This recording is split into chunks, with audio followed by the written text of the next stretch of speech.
Hello friends, एक और video में आपके साथ है। इस वीडियो में देख सकते हैं एक सर्कुलेटर है जिसके ऊपर गियर मोटर लगी हुई है। इसमें नीचे की तरफ हमारे पास ब्रास का बुश लगा हुआ है शॉफ्ट को होल्ड करने के लिए। आप इसमें देख सकते हैं ब्रास का बुश घिस गया है, जिसकी वजह से इसकी अलाइनमेंट भी नहीं हो रही है, ये आवाज़ भी कर रहा है। ये देख सकते हैं कि ब्रास का बुश है जिसके अंदर लेफ़्ट साइड से ये घिस गया है, जिसकी वजह से हमारी अलाइनमेंट भी नहीं हो पा रही थी और उसको आवाज़ भी कर रही थी। चलिए हम इसको एक नया बुश बनाते हैं और आपको उसकी कंप्लीट वीडियो दिखाते हैं। ये देख सकते हैं कि आप इसकी बोरिंग प्रोसेस स्टार्ट है।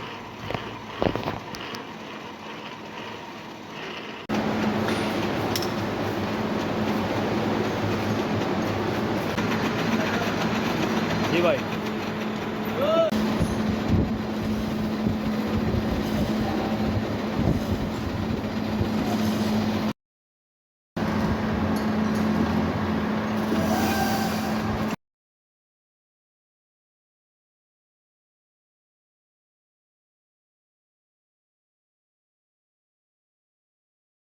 लगा नहीं रहे। उसामा भाई को भी बोले तो वो बोले चक्कर तो लगा ही नहीं रहे यार। अरे सर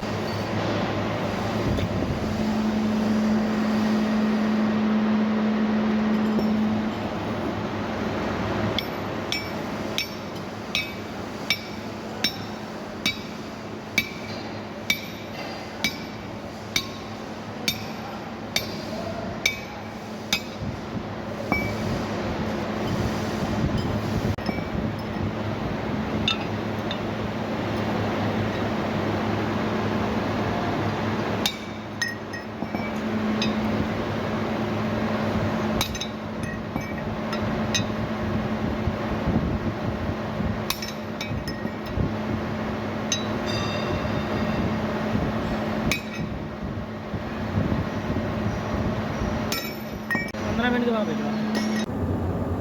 घुमाओ जरा बुश को। कितनी प्ले है? जी सर, प्ले कितनी है? क्या समझा नहीं? चाल चाल चाल पुश चाल पुश। ब्रास बुश हमने शॉफ्ट के ऊपर लगा दिया है। आप देख सकते हैं कि शॉफ्ट के अंदर कोई प्ले नहीं है, कोई वाइब्रेशन नहीं है। इससे हमारी अलाइनमेंट भी ठीक हो गई। शॉफ्ट अपनी बिल्कुल पोजीशन के ऊपर आ चुकी है और शॉफ्ट इजीली इसके अंदर रोटेट कर रही है। ये गियर मोटर लगी हुई है इसको। वीडियो अगर आपको पसंद आई है तो उसको लाइक सही है। करें, सब्सक्राइब करें और उसको शेयर करें। अगर कोई क्वेश्चन है तो आप कमेंट सेक्शन के अंदर पूछ सकते हैं। Thank you.